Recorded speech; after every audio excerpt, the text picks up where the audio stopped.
بسم اللہ الرحمن الرحیم۔ حضرت رقیہ اور حضرت زینب حضور صلی اللہ علیہ وآلہ وسلم کی بیٹیاں ہیں۔ حضرت رقیہ حضرت زینب سے عمر میں چھوٹی ہیں۔ ان کی والدہ ماجدہ ام المومنین حضرت ختیجہ ہیں۔ حضرت رقیہ نے اپنی بڑی ہمشیرہ حضرت زینب کے بعد جنم لیا۔ اس وقت آپ صلی اللہ علیہ وآلہ وسلم کی عمر مبارک 33 برس تھی۔ جب حضرت ختیجہ رضی اللہ تعالی عنہا دائرہ اسلام میں داخل ہوئیں، اس وقت حضرت رقیہ بھی دائرہ اسلام میں داخل ہوئیں۔ اسلام سے قبل اس زمانہ کے دستور کے عین مطابق دونوں جہانوں کے شہنشاہ حضرت محمد صلی اللہ علیہ وآلہ وسلم نے اپنی دونوں صاحبزادیوں حضرت رقیہ اور حضرت ام کلثوم کا نکاح بالترتیب چچا ابو طالب کے دونوں بیٹے عقبہ اور عتیبہ کے ساتھ کرا دیا تھا، لیکن ابھی رخصتی نہیں ہوئی تھی۔ اس کے بعد اسلام کا سورج طلوع ہوا اور نبی کریم صلی اللہ علیہ وآلہ وسلم پر وحی نازل ہوئی تو توحید کی آواز بلند ہونے لگی اور کفر و شرک کی مذمت کی جانے لگی، لہٰذا ابو لہب مخالفت پر اتر آیا۔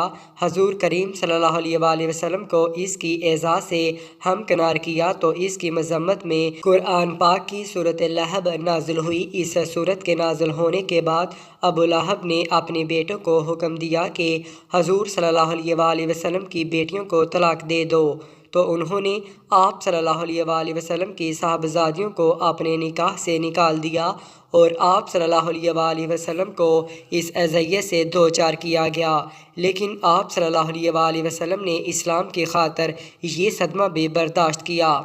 نبی کریم صلی اللہ علیہ وآلہ وسلم کی صاحبزادیوں کی طلاق کی وجہ سے حضرت عثمان رضی اللہ تعالی عنہ کی قسمت جاگ اٹھی اور نبی کریم صلی اللہ علیہ وآلہ وسلم کی دونوں صاحبزادیاں یکے بعد دیگرے ان کے عقد میں آئیں اور حضرت عثمان رضی اللہ تعالی عنہ ذی النورین کہلائے۔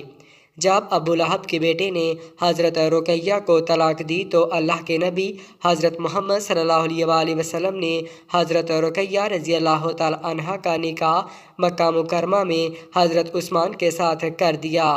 حضرت عبداللہ بن عباس سے روایت ہے کہ حضور نبی کریم صلی اللہ علیہ وآلہ وسلم نے فرمایا کہ حق تعالیٰ نے میری طرف وحی نازل فرمائی کہ میں اپنے لخت جگر کا نکاح حضرت عثمان سے کر دوں، لہٰذا آپ صلی اللہ علیہ وآلہ وسلم نے حضرت رقیہ کا نکاح حضرت عثمان سے کر دیا۔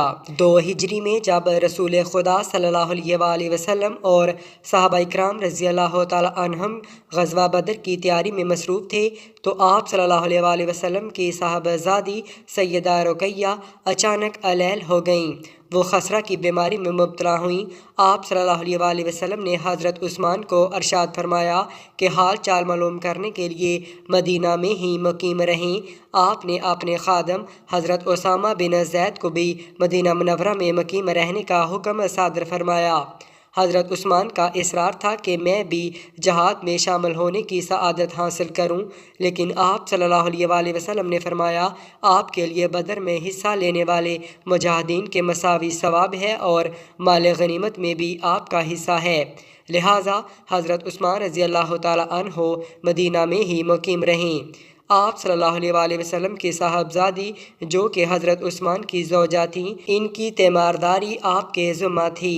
پھر حضور صلی اللہ علیہ وآلہ وسلم نے بدر میں مال غنیمت میں برابر حصہ مقرر فرمایا۔ انہوں نے عرض کیا یا رسول اللہ صلی اللہ علیہ وآلہ وسلم، میرے اجر و ثواب کے حوالے سے کیا حکم ہے؟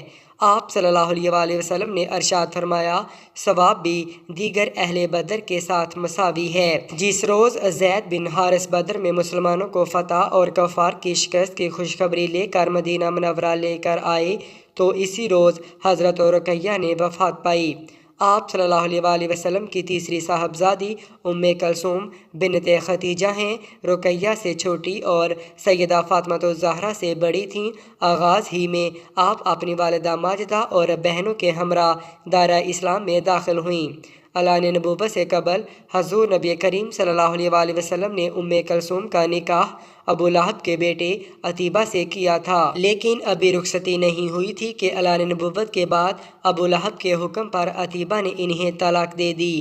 مدینہ منورہ کی جانب ہجرت کے بعد جب سیدہ رقیہ وفات پا گئیں تو حضرت عثمان اس بات کی شدت کے ساتھ خواہش مند تھے کہ حضور صلی اللہ علیہ وسلم کے ساتھ رشتہ داماد رہتا تو بہتر تھا، لہٰذا حضرت رقیہ کی وفات کے بعد آپ غمگین رہنے لگے۔ حق تعالیٰ نے روز اول سے ہی سیدہ ام کلثوم کا فیصلہ حضرت عثمان کے حق میں کر رکھا تھا، تو آپ صلی اللہ علیہ وسلم نے اپنی دوسری لخت جگر سیدہ ام کلثوم کا نکاح حضرت عثمان سے کر دیا۔ آپ صلی اللہ علیہ وسلم کا ارشاد مبارک ہے کہ میں اپنی شہزادیوں کا نکاح اپنی مرضی سے کسی کے ساتھ نہیں کرتا، بلکہ ان کے نکاحوں کے فیصلے حق تعالیٰ کی جانب سے ہوتے ہیں۔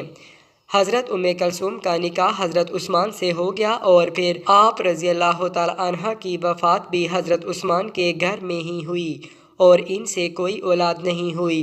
حضرت ام کلثوم کی وفات کے وقت نبی کریم صلی اللہ علیہ وسلم نے فرمایا تھا کہ اگر میری تیسری لڑکی بھی ہوتی تو اس کا نکاح بھی حضرت عثمان رضی اللہ تعالیٰ عنہ سے کرا دیتا، بلکہ ایک روایت میں ہے کہ اگر میری 10 بیٹیاں بھی ہوتی تو میں محمد صلی اللہ علیہ وسلم یکے بعد دیگرے حضرت عثمان رضی اللہ تعالیٰ عنہ کے عقد میں دے دیتا۔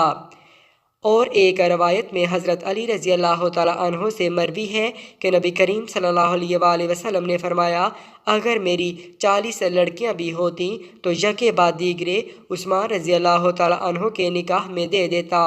حضرت عثمان کو لقب ذی النورین کی وجہ سے تسمیہ یہ ہے کہ حضرت عثمان رضی اللہ تعالیٰ عنہ کو نبی کریم صلی اللہ علیہ وسلم کی 2 صاحبزادیاں حضرت رقیہ رضی اللہ تعالیٰ عنہ اور حضرت ام کلثوم رضی اللہ تعالیٰ عنہ سے نکاح کا شرف حاصل ہوا۔ جب پہلی صاحبزادی فوت ہو گئیں تو نبی کریم صلی اللہ علیہ وسلم نے اپنی دوسری صاحبزادی سے آپ رضی اللہ تعالیٰ عنہ کا نکاح کر دیا، اسی وجہ سے آپ رضی اللہ تعالیٰ عنہ ذی النورین کہلائے۔